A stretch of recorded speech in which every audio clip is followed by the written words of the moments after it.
Hey everybody, how are you? How you feeling? Hope you had a beautiful weekend. Like the weekend could be like one long day, right? Or the week could be one long day.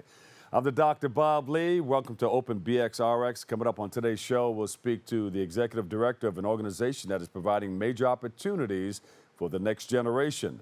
Then we'll hear from the founder and CEO of a travel service company that can help you get to your dream vacation spot this summer and beyond. And after that, we'll check in with a financial advisor who will share some important tips on how we can beat inflation and help you save some money, put some money in your pocket, and keep some money in your pocket. And Bobby C is here. He has the latest in the world of sports. And then finally, we'll speak to the executive director of an organization that is providing vital services to people in our communities. All of this and more is headed your way. Stay right here, kick off your shoes and relax your feet, and we've got you covered.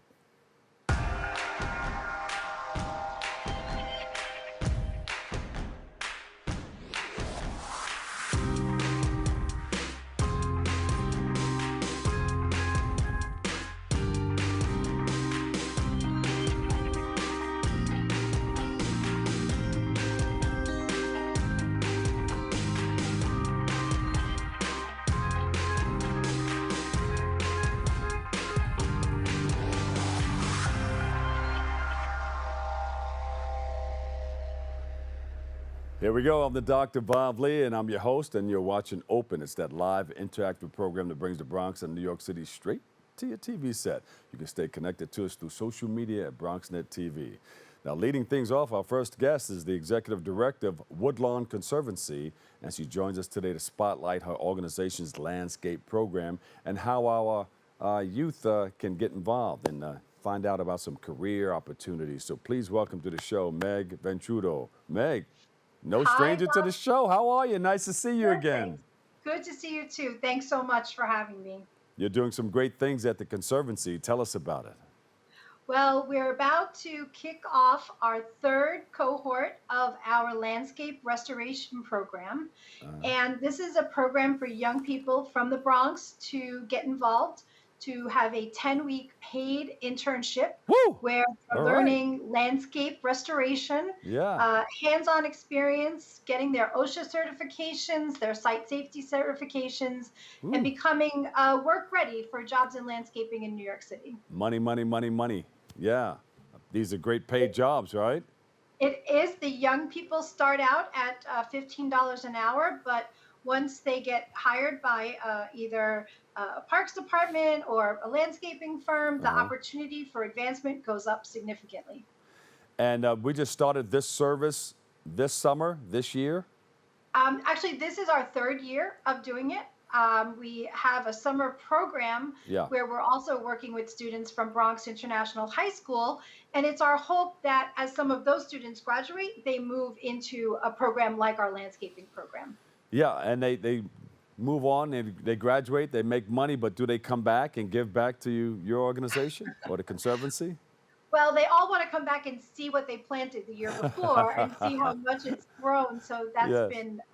that's been fantastic. But yes, they remain good friends of ours, and it's so wonderful when a young person can get this real hands-on opportunity working in a historic site, and then go on and get a job in the private sector or for the city. And it's just great that we're able to provide this kind of training program.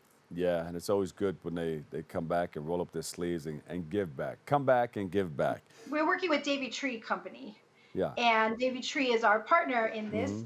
And Davy Tree, their trainers help train the young people in all of the landscape masonry, the landscape work that they do. So they learn pruning, mulching, hand clippers, and it's the fact that our program allows young people to work with experts and get that one-to-one and hands-on training really makes them work ready for New York City. Yeah.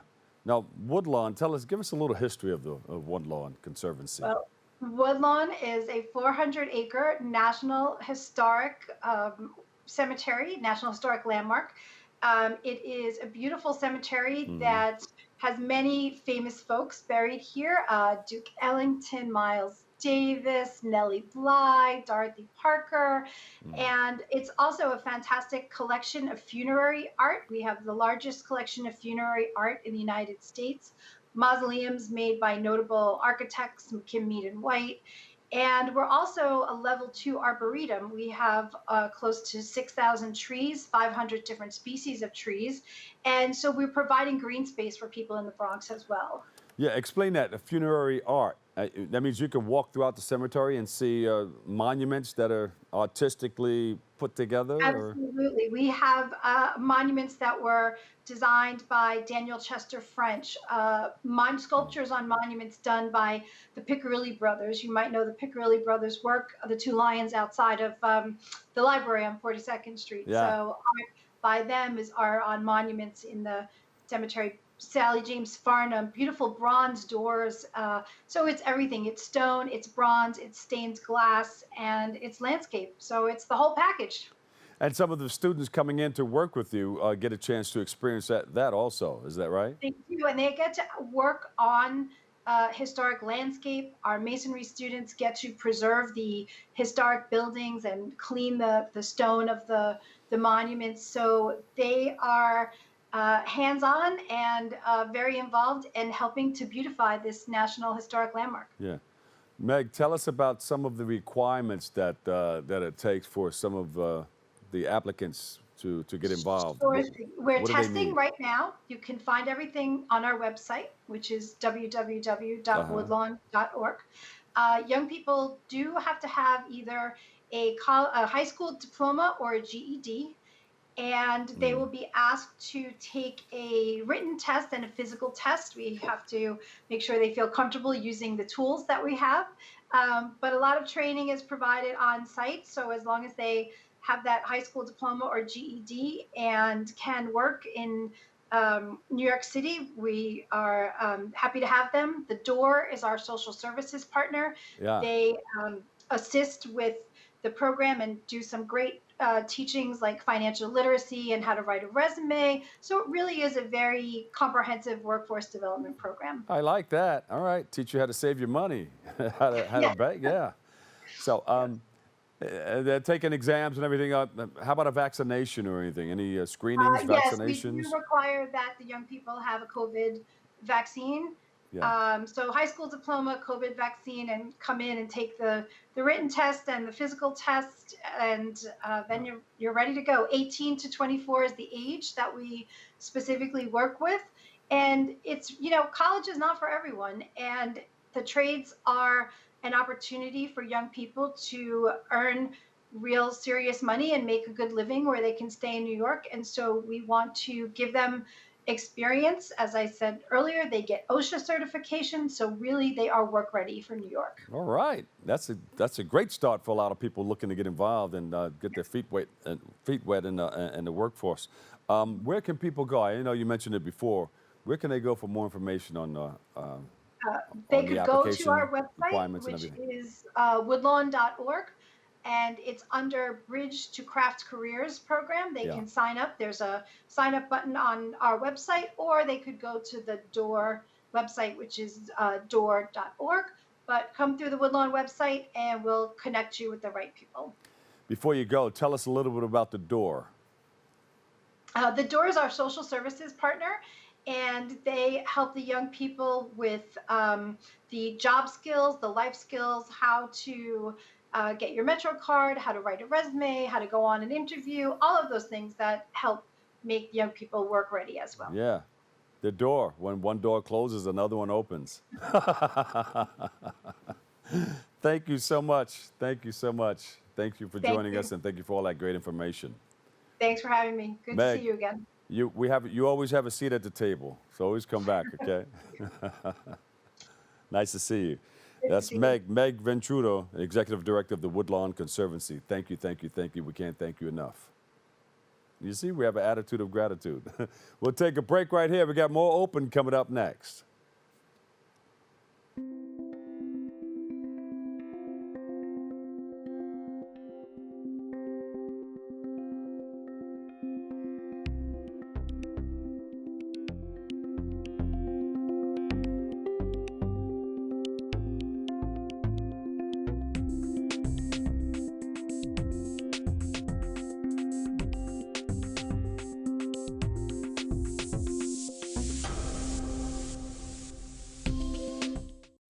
Yeah, get something and wave it.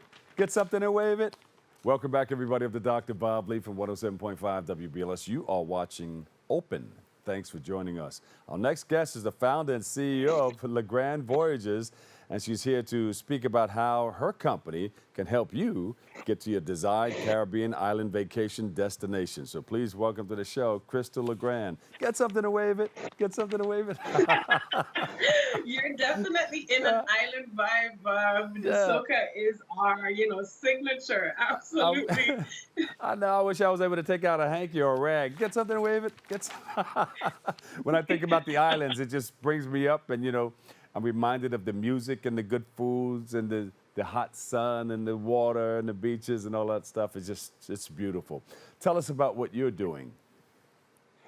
Absolutely. So our company is a destination management and marketing company. And what we launched was a initiative called the SAS Experience. Yeah. And really as a founding brand strategy for the region. So if you know anything about St. Martin is interconnected with 5 other destinations. So Yeah. you can come to St. Martin and then take ferries over to islands like Anguilla, St. Bart's, St. Eustatius, and Saba.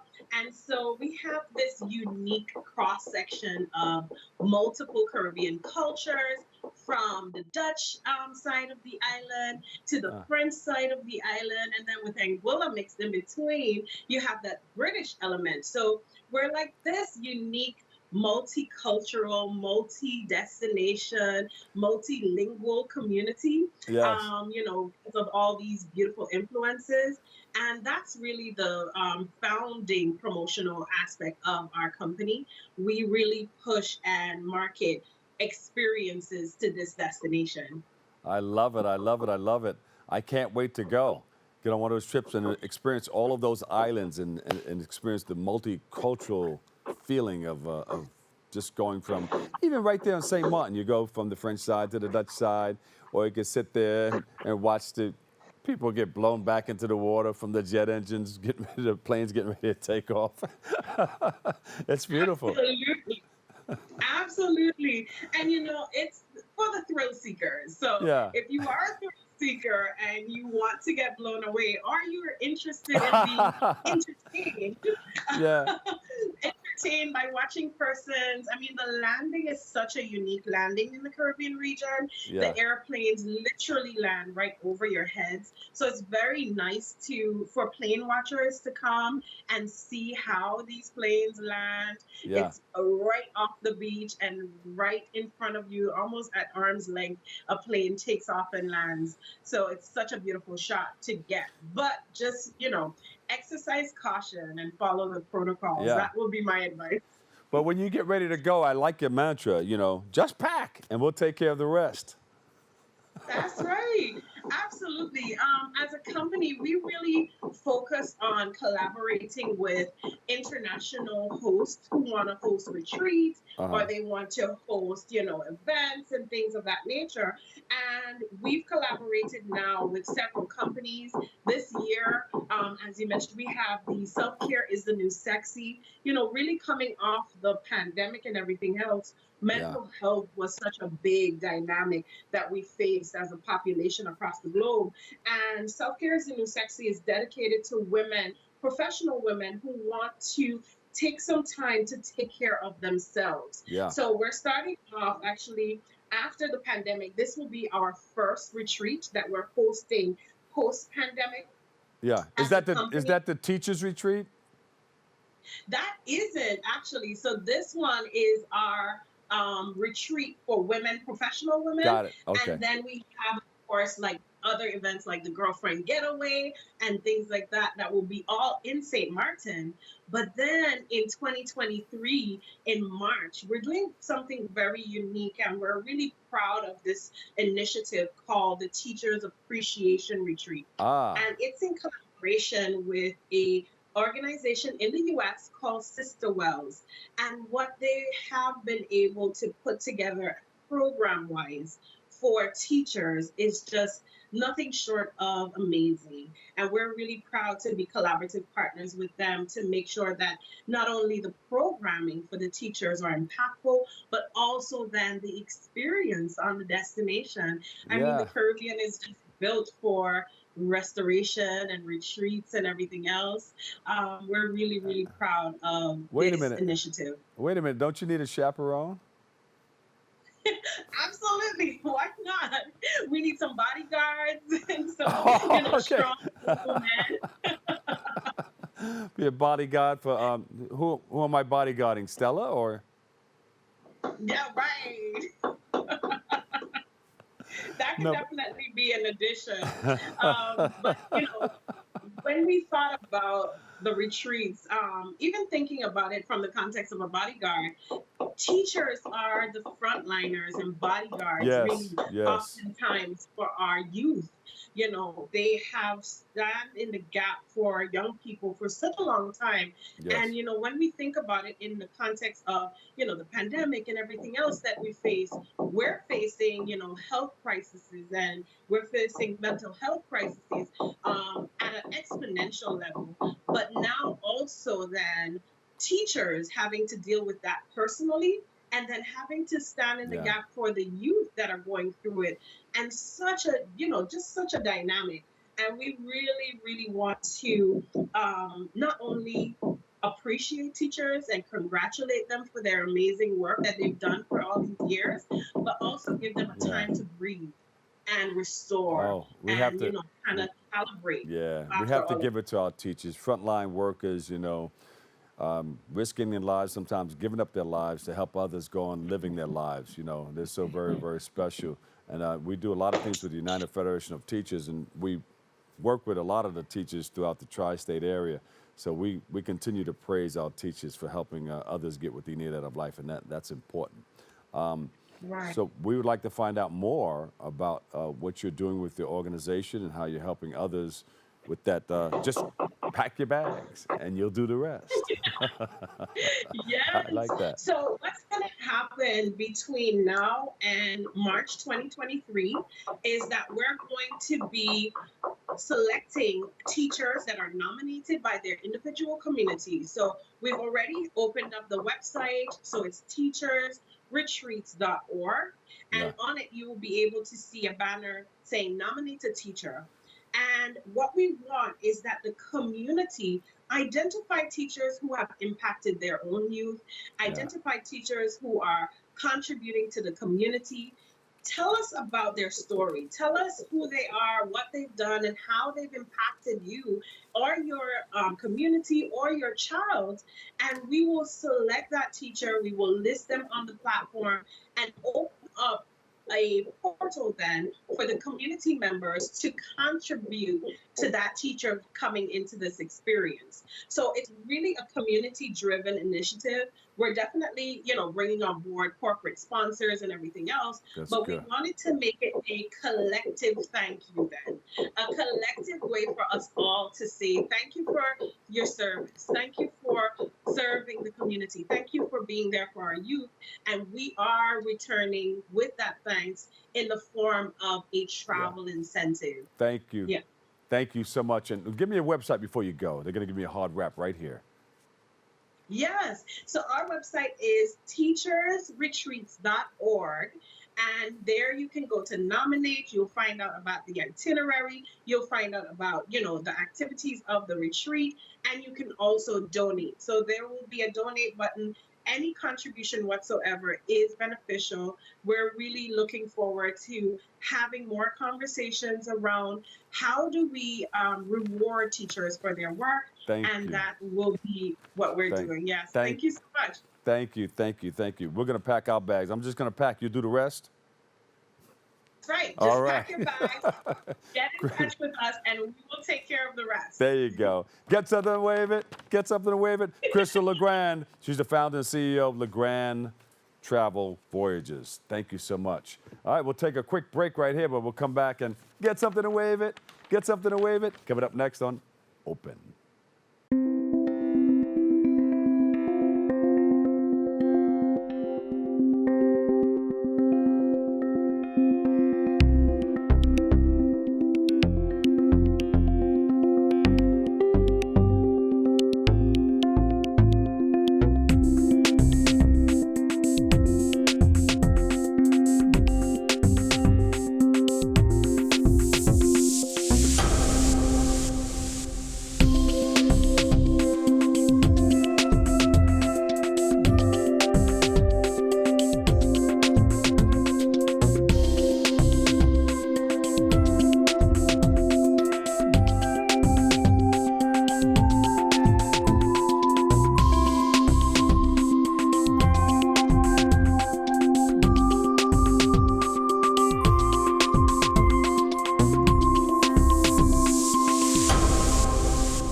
And welcome back, and big shout out to my control room crew. They're holding it down. They're up there. It's like the Wizard of Oz up there.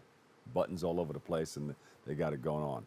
All right, our next guest is a financial advisor who's here to share some tips on how to beat inflation while creating sustainable and generational wealth. And that's always so very much important. So please welcome to the show, Ruth Aguilar. Ruth, welcome. Hi, good morning. Thank you so much for having me here. It's an honor and a pleasure. Ruth, you're always welcome to the show. But Ruth, tell us, what is this inflation? Okay, let's just first be calm, because it is something that a lot, the buzzword right now is inflation. Inflation, what is it? Yeah. How does it affect me? What can I do? So besides passing the stage of panicking, we need to make sure to look at it, what is actually inflation, and what inflation truly and just in the most simplistic way is the cost of the rising cost of things that we need, either with food or services or anything, is just going up. And it seems like everything else is going up except the salaries, right? So that's what it is, the rising cost of goods and services and not having enough to pay for that, right? So that's pretty much the basic definition. Yeah. Well, how do we head that off, though? Right. So we need to look at it straight ahead and okay, what is it? What can I do? And how can I prepare myself so I can, first of all, no panic and plan and have control of my money, of my finances, and then look ahead to the future. So I always tell my clients, first of all, don't panic. We're gonna get over this. This is a history, has been a great teacher in telling us this has happened before. It's not the first time. Yeah. Before, many years ago, the gallon of milk cost $1. Now it's $5, and we're still paying $5. And we're doing good. We're gonna get over this. So how to prepare? Look at your budget. Look at where your finances are right now. Where are you actually spending your money? Is it actually spending in things that you need to cover every month, or is just going on things that you think you need, and it's just you're wasting your money? So that's the first thing that you should look at. Ruth, I'm amazed at how you are coming out of the mix of being a healthcare person into financial literacy and helping people to deal with their finances. How did you make that move? For me, it was a personal transition. It was something that it touched my heart. For personal experience, like I said, I'm a PA. In doing that, I realized that it does not only how much money you earn and how much you're saving and what are you doing. I didn't have that perspective, and I was oh my God, this is not going well. It doesn't matter how much money I was making. And my father was diagnosed with cancer, and he passed away within the matter of 6 months. And at the same time, I became a mom, and doing that and doing the beginning of life and the end of life, put things in perspective. Those are things that either change your life for the better, or you're just gonna ignore it, right? Yeah. Signs are everywhere. So for me, it was the healthcare. My dad was dying, and he needed some education that he didn't have. Hard worker, like every other immigrant that comes to this country, had the hours to work, had the motivation to work, but didn't have somebody to help them. And when I had my daughter, I was I can't let that happen again. It doesn't matter if I had a degree already. That's not going to change. That's not going to make the difference. And that started personally. I wanted to learn for myself. I wanted to make sure that I learned it, that I'm not going to follow the path. And after that, I took the opportunity not only to learn it for myself, but to teach it, especially our community. I am Ecuadorian, and I know, and like it's not just for Ecuadorians, all the Latinos, we Yeah. are way behind in what's financial literacy. So that took me to the next level of like Yep. becoming an entrepreneur. So, but how did you find that financial gap in our community? It is. It's a huge gap. It's not just like a little gap. We, as a community, we are like generations behind or where we should be. Even though we have like the young people are starting to look at their finances different, but still like my grandparents, my parents didn't have that. So when I sit with my clients and we talk about it, they're like, "Oh, but I didn't know that we can do this. This is not the way I was taught," and it's all these limiting beliefs that we have for money. That we put money under the bank in the bank only, that we put money under the we call it colchon bank, like the mattress. Yeah. People still put their money there, and I'm like, we're 2022, and you're still doing that. What's wrong with you? Yeah. So the gap is huge. So it's not just a little gap; it's gigantic.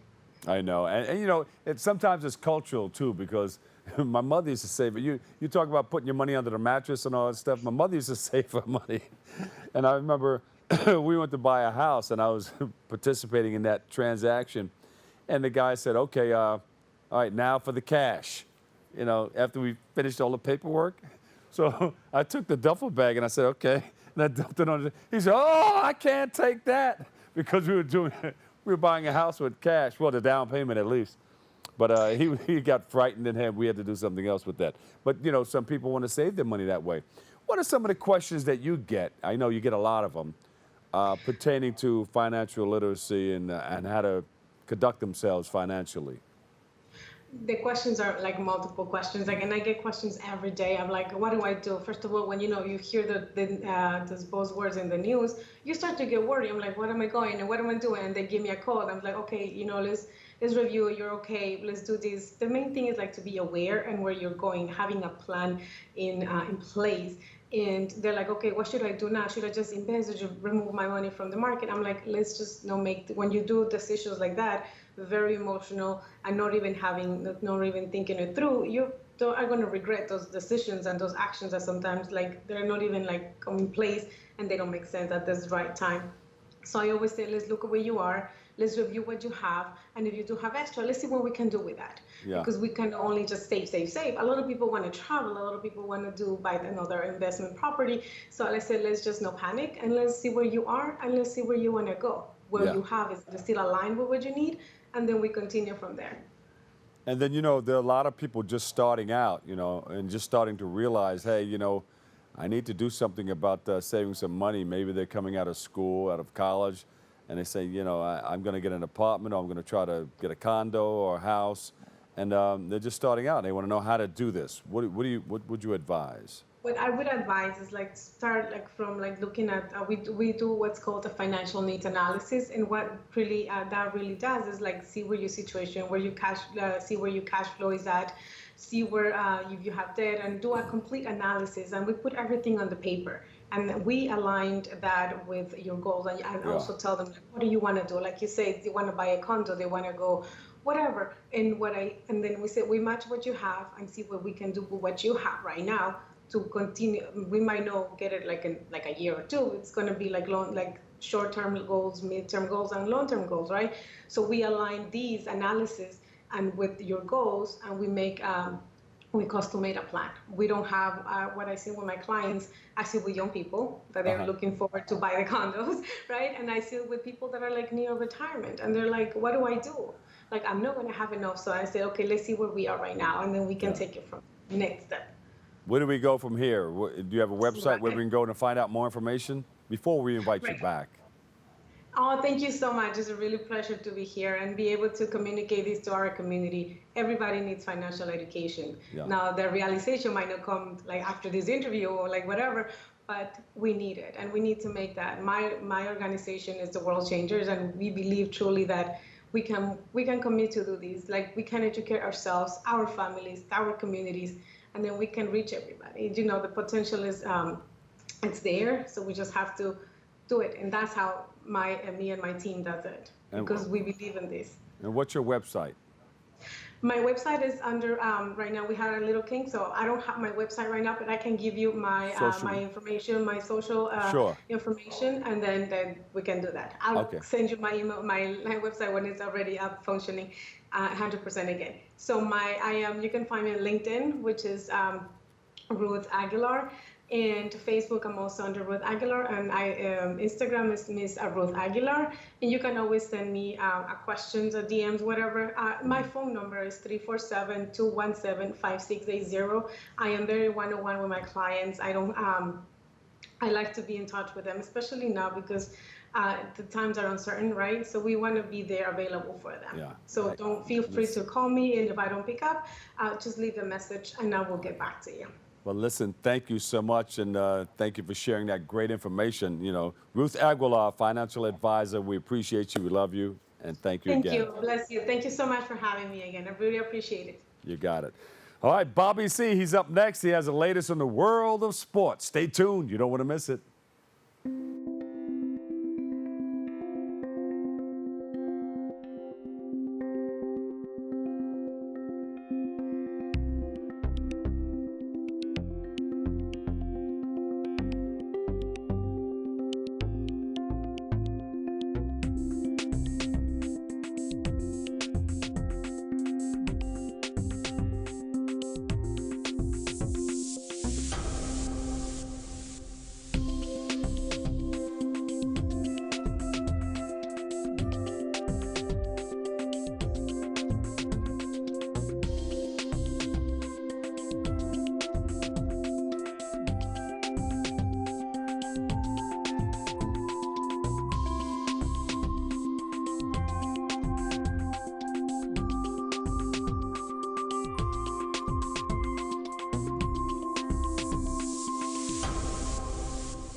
Heroes get remembered, but legends never die. Last time on the show, we got a chance to speak to the creator of The Sandlot as the movie approaches its 30th anniversary. Here's part 2 of that interview. And Richard Donner, of course, from the Bronx. So many Bronx connections in our conversation today. We'll talk a lot about the Yankees and Babe Ruth, but Richard Donner, very iconic himself. He's the coolest dude you ever met. I mean, he was just kind and always had a good word to say about somebody. And if you needed help, but man, he'd take his shirt off and give it to you. He was a great guy. Yeah, I know. I had read with him many times. He would talk about, standing up for himself and things like, not budging when it came to projects like Superman and The Omen. And I Yep. feel like he was able to do some of that for you, Yeah, he and did. kind of beef up your bravado in Yeah. Hollywood. No, you're absolutely, that's, you know what? You're the only person in 30 years that has ever mentioned that. And you're absolutely right. It was that. And I got to hang, he insisted, offered, and I did. From the time I got fired, I mean, I think he called me the next day, like literally, and said, "Kid, they want me to do this thing. I know you already know that, but I'm not going to do it unless you want me to do it." And I said, "Can I hang around?" He goes, 24/7. I go, "All right, let's do it." So he wanted my blessing. I gave my blessing, and true to his word, I mean, I think it was that day, maybe the next day, I was down at the studio in his office, like a puppy on a leash, walking around, editorial, you name it. Every meeting he had, I don't care if it was, with the head of Warner Brothers, the head of Columbia, it didn't matter. I just sat with him for a year, more than a year. And I learned more from him than I did in 6.5 years in film school. Scads, eons, light years more. And a lot of it was skills that I didn't have at the time, which I think is what you're talking about, is it was said about Richard Donner that he didn't so much direct a movie as he hosted a set. Great. Yeah, right. The guy was an Ubermensch. There's just no other way to put it. And I saw that, and I saw how he talked to people. He was Dick Donner when he was talking to people, but somehow he found a little way to make it personal with each person, an actor, or a crew member, or a production designer, you name it, on the show on Radio Flyer, so that whatever it was he was thinking got into that person's head, and that person went, did it, and there it was. It came into being. That was the best thing I learned from Richard Donner, and how to talk over takes too. Editors hate me. Okay. Well, I think it's some of that. The Bronx boy is what comes out of Richard Donner. Yeah. I feel like you have that, David. So it's a little bit. Well, Wilkes-Barre, Pennsylvania, but close enough. Okay.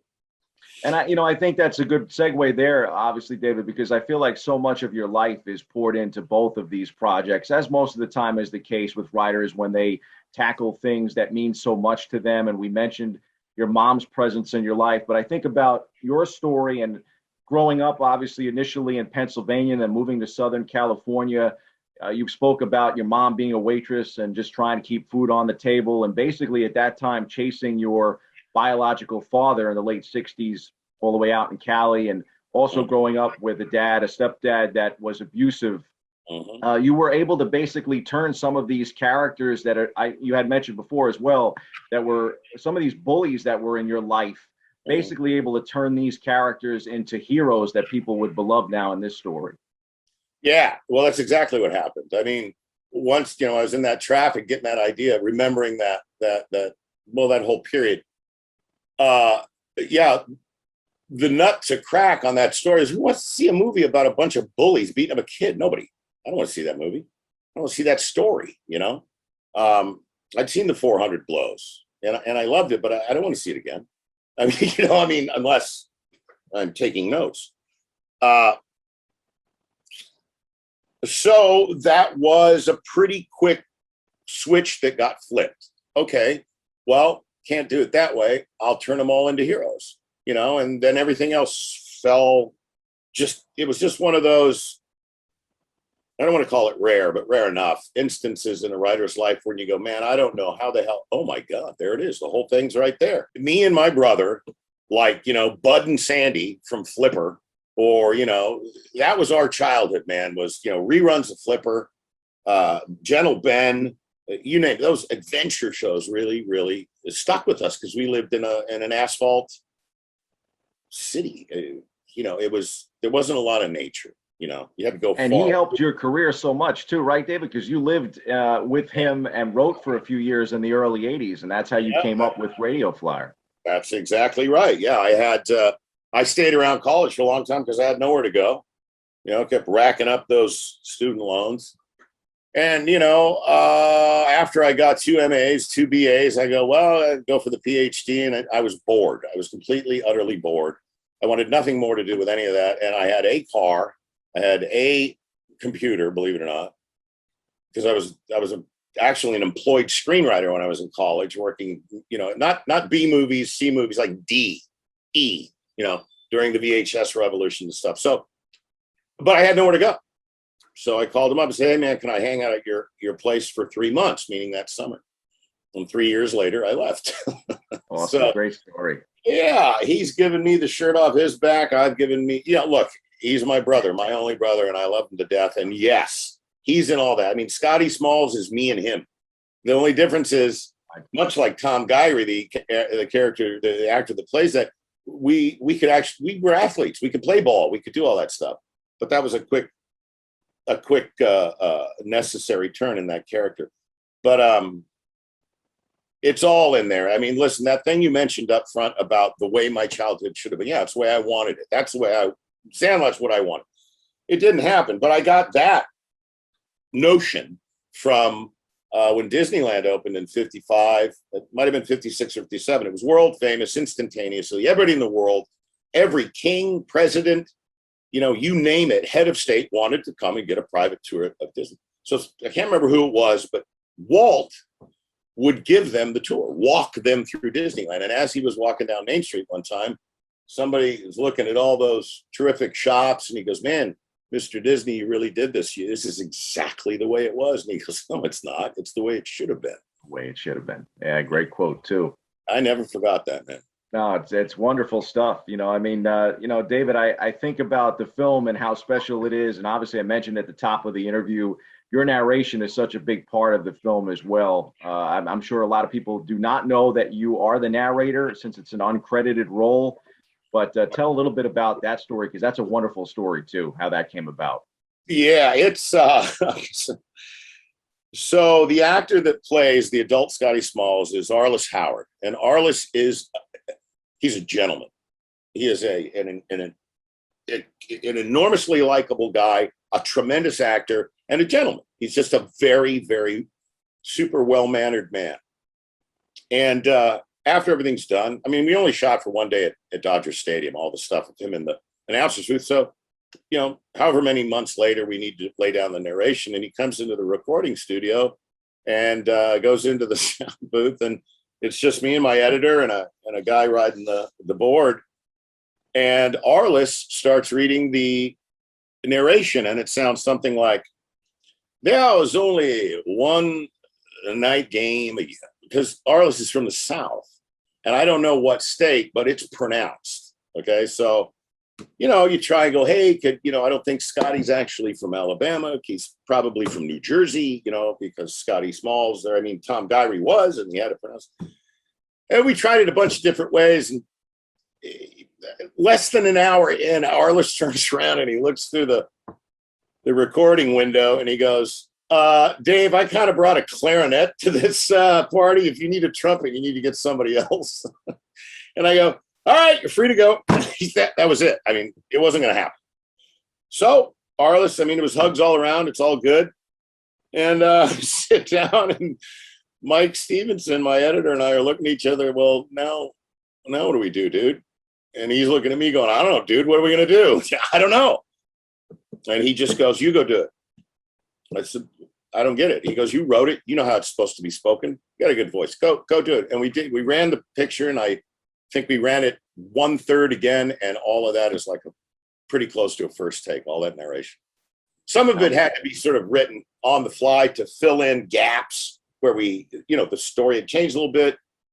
But that was not a big deal. And people seemed to like it. That was part 2 of our interview with David Evans. Tune in for the conclusion, part 3, next time.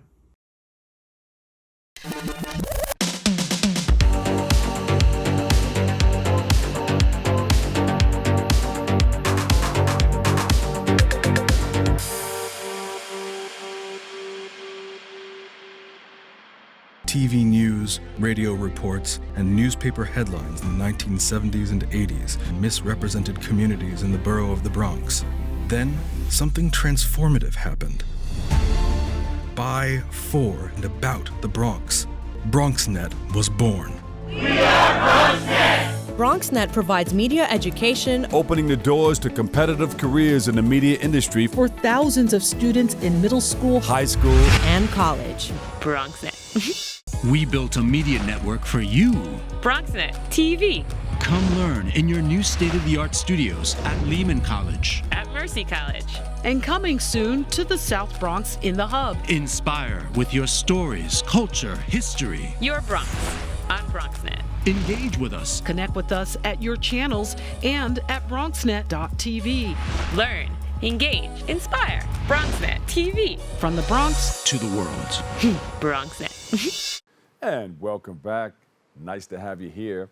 And, our next guest is the Executive Director of Community Hope Services, and he's here with us to speak about his organization, the programs and services it offers, and much more.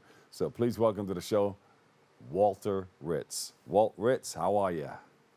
I'm doing great. Thank you for having me on. Walt, that name has a ring to it. Walt Ritz, you can be a baseball star, you can be a newscaster, you can be just about anything, but we love the work that you're doing as the Executive Director. Thank you. I love doing this work, so I couldn't be happier. Yeah. So tell us a little bit about Community Hope Services. Sure.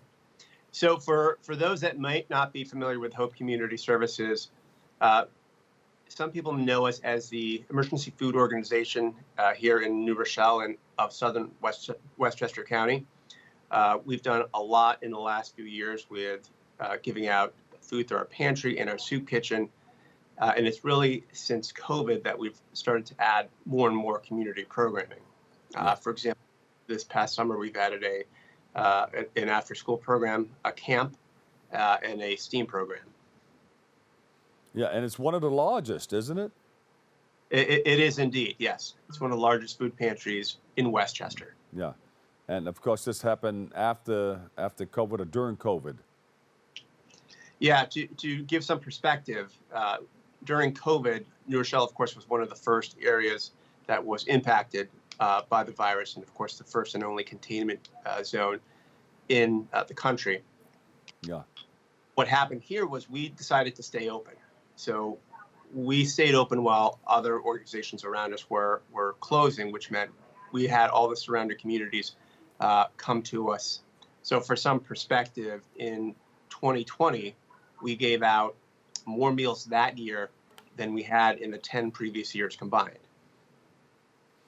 And not only that, it's isn't it a culture, the first kosher food pantry?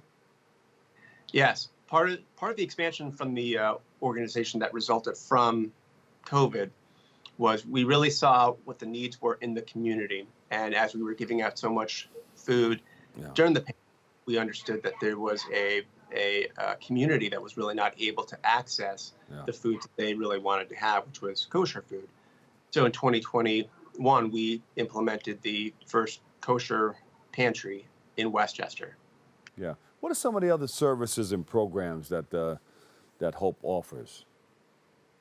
So we've really decided to invest quite a bit in the idea of the community, not only in the area of emergency food services, but basic community needs. We have a housing program here, which provides housing for the homeless. We have a day program for those that are residing in the neighboring shelter. And we've made a pretty large investment in the kids in the community. So just this year, we've put together an after-school program. We've put together a child mental health program. We've put in a camp and a STEAM program, which pairs with an existing child hunger initiative program that we introduced a few years ago. That's great. And some of the goals of your organization, where do you want to go from here? So I would say we have one goal, which is really the goal that we've had since the birth of the organization, which is improve and offer the community a better lifestyle.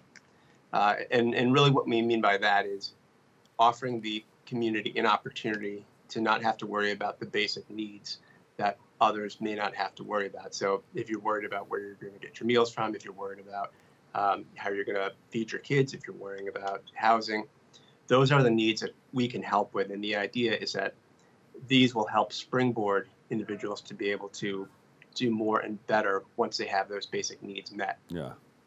Can you briefly describe the STEM program and the summer camp programs that you offer to students, and what ages are involved? Sure. So we've put together 2 distinct programs this summer. The first one is our STEAM program, which is very much like a traditional STEM program, which is science, technology, engineering, and math, and we introduce art into it, which makes it STEAM. And we put this program together in a community that was really isolated from the rest of the communities in New Rochelle. So this was an opportunity to kind of try something, and we had a wonderful response. We've had wonderful volunteers help us put this together. Yeah. And I think it's very promising for the next year. Now it's moving with a lot of steam. Exactly. Yeah. How can students get involved? Who qualifies? So, like with any Hope Service, those that are the most vulnerable in the community are the ones that are able to access these programs. So, for example, our camp, which is running right now, that program is a 100% free program available to kids of low-income parents. So a lot of these parents utilize our food pantry for services. So we know that they have a need beyond food. So this is one of the ways that we can kind of help them, not only to give their children some enrichment, but also to give them some respite too. Yeah. And how do we get involved? I mean, what website do we go to? So for any of our services, you can go to hopecommunityservices.org, and you can see our programs, what's available. And typically when we have an event, for example, we have a backpack distribution coming up on August 20th. Good. Yeah. August 20th. Okay. That's I think that's a Friday or Saturday, right? Saturday. And this is something we've done every year. Every service here at Hope is 100% free. So on August 20th, we get backpacks out to the community filled with school supplies. And we try to really make this a fun day for the kids. So we'll have rides, we'll have games, we'll have food. And the idea is to give them something a little more fun, aside from getting a new backpack. But of course, that is important as well. You're going to have food. You're going to have a food distribution and also cooked foods or foods that you can eat right there, right? Yeah, so we have a lot of great friends in the community, like AJ's Burgers, we work with quite a bit. They've been fantastic supporters of this organization. So they'll give out free food to the community on that day, hot food. Yeah. What's the location there? The location at Hope Community Services is 50 Washington Avenue in New Rochelle. Is that where you have in the backpack distribution? So our backpack distribution site is still in. Oh, got it. Okay. They can go to the website to find out more about that, right? They go to the website. You can donate to the website if you're looking to donate supplies, whether it's backpack or supplies. And if you're looking to participate in the event, you can find that on there as well. Now, this organization has been in existence for some time. Who was the founder of this organization? So there's a wonderful story here. This organization was started in 1984 when our founder, Mary Lou McNanny, went to the train stations and found that there were a lot of people there that were hungry and needed food. So she actually started bringing food to them at the train station. And as she began to get a little bit of a following and understood there were a lot more people beyond what she saw at the train station, she opened up the very first soup kitchen here in Westchester County. And that's how the organization began. It's a very small soup kitchen, and it has evolved over the last 4 decades. That's how it all began. Yes. Mm-hmm. All right. That's wonderful. It's a wonderful story, and I'm glad that you guys are continuing that, because there's so many people that need to be serviced in our communities, and we're glad that you're there, with your sleeves rolled up, doing what you do to make it all happen for them. Oh, we love doing it. Yeah. Website again? HopeCommunityServices.org. Social media? You can find us on Instagram and Facebook at Hope Community Services. I think you have a YouTube channel also. Is that right? We do. We have a YouTube channel at Hope CS, where you can see some of the videos that we've posted over the last few years, which highlight some of the programs that we've been participating in. Yeah, we just want to get it all out there. Can I call you a doctor? Because you're very knowledgeable about what's going on in our community and what you know. Doctor, any day. Okay. Doc, that sounds like a good name. I think you should go for it, man. All right. Well, I'm going to go for it. All right. Thank you so much. Walter Ritz, Executive Director, Community Hope Services. We appreciate you and thank you again. Thank you, Dr. Bob. All right. That's about it for today's show. Thank you for letting me share in this space and time with you. Always remember this: what you are is God's gift to you, and what you make of yourself is your gift to God. So choose your choice, and let your choice control the chooser. I want to thank everybody in the the control room. Don't listen to the man behind the curtain. No, it's like a Wizard of Oz type of situation. Lots of controls up there. They're pushing buttons and making it all happen. Thank you, thank you, thank you. Join host Darren Jaime on Wednesday for a brand new episode of Open, and I'll see you next week. For all of us here at BronxNet, thank you, thank you, thank you once again, and I'll see you also on 107.5 WVLS of the Dr. Bob Lee. Love you all. Peace.